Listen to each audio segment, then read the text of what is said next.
Foi muito difícil perdoar o meu padrasto depois de ver ele dar um chute na barriga da minha mãe que estava grávida. Ela perdeu o bebê.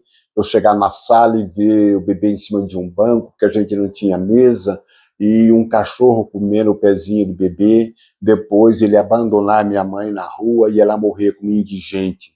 Foi muito doloroso para eu que tinha apenas 8 anos de idade, mas eu tive que perdoar. Ou eu perdoava ou eu não vivia. Olha essa história.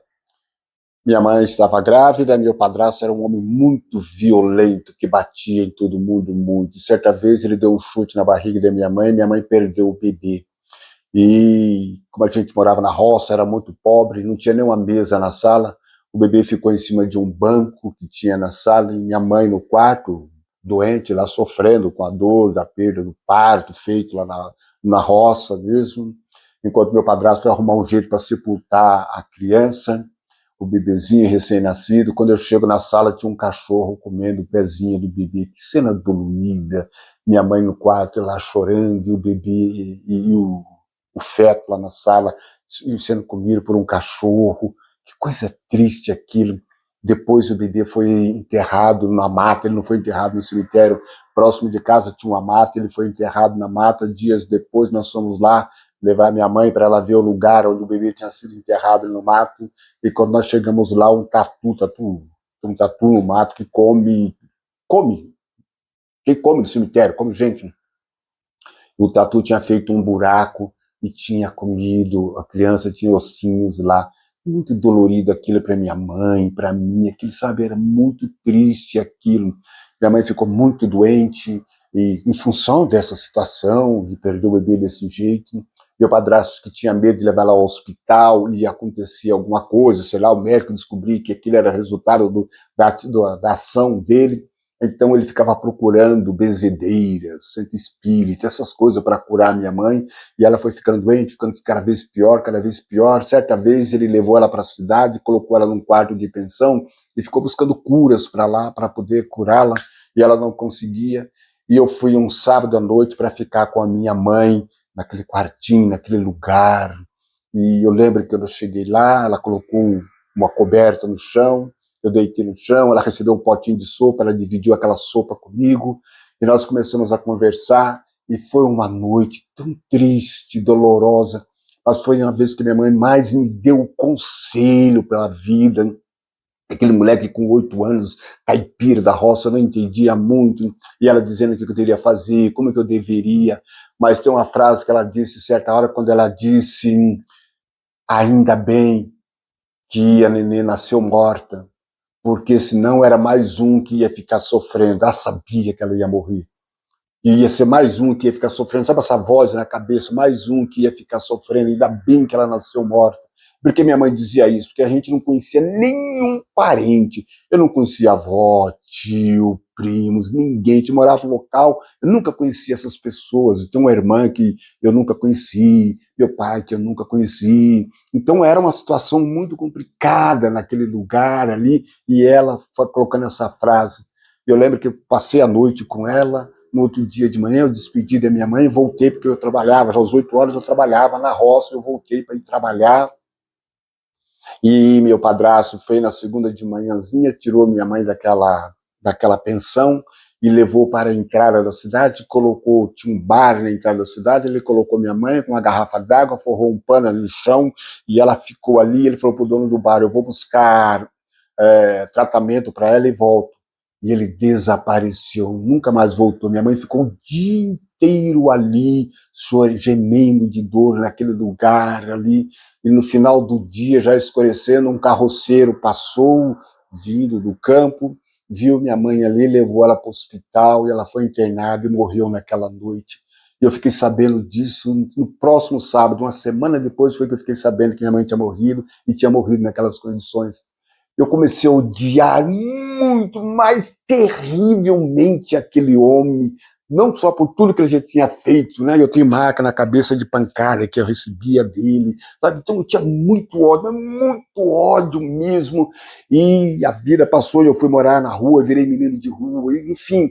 Depois, quando eu saí das ruas, um dia eu comprei um punhalzinho, cabo de osso desse tamanho. E por que eu comprei aquele punhalzinho? Porque eu tinha a intenção, o dia que eu encontrar com esse homem, eu vou matá-lo.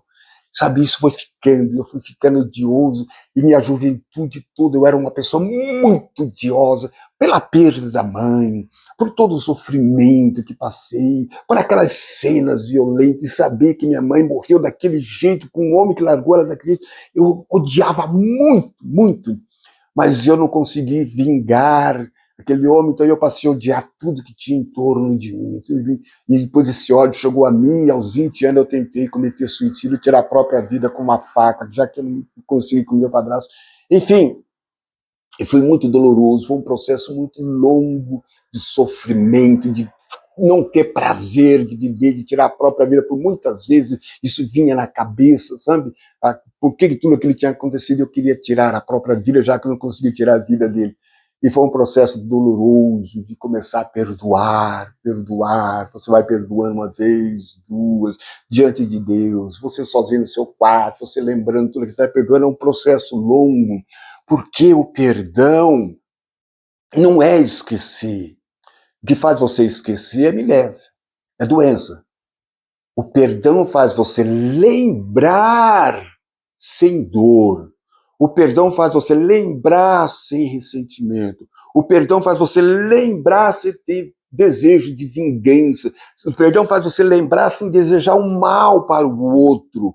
O perdão faz você se sentir mais leve, tirar aquele fardo que tinha sobre o ombro. Isso é um processo longo de luta, de renúncia, de oração, e vai perdoando, perdoando, até que a gente consegue ficar livre. Até que eu consegui ficar livre e começar a caminhar, sabe? Começar a ter vida, começar, sabe, para que eu avançasse com a vida, para que eu chegasse onde cheguei, para conquistar as coisas que conquistei, para tornar a pessoa que eu me tornei. Foi um processo de perdão muito longo. Então, talvez eu possa estar te ajudando, talvez você tenha dificuldade de perdoar alguém. Não adianta você ir para a rede social e dizer, eu perdoei, e ficar lembrando com mágoa, com ressentimento. O perdão não é isso. Não adianta você dizer que você perdoou para dizer para as pessoas que você é uma boa pessoa, não. Perdoa, calmamente, vai fazendo esse processo até você conseguir se libertar. Não é do dia para a noite, não é um processo longo de cura, de se libertando, e o perdão tem esse poder. Então, se você tem alguém, você tem dificuldade de perdoar, começa perdoando, sabe? Vai no seu quarto, vai diante de Deus, sabe, em silêncio. Não precisa sair gritando, eu te perdoo. Calma, para com essas barulheiras, para com essas coisas, para com isso, sabe? Eu fui no céu, para, pelo amor de Deus, para com isso. Perdão não é isso. Para de emoção, para de agir com emoção, passa a agir com o coração. Vai no teu silêncio, fica em silêncio, vai perdoando a pessoa uma vez, duas vezes, e você vai ver que aquilo vai aliviando, aliviando, aliviando. Para de desejar o mal para a pessoa, e vai, sabe, aliviando. Você começa a perceber que aquilo vai aliviando, tirando essa dor de você.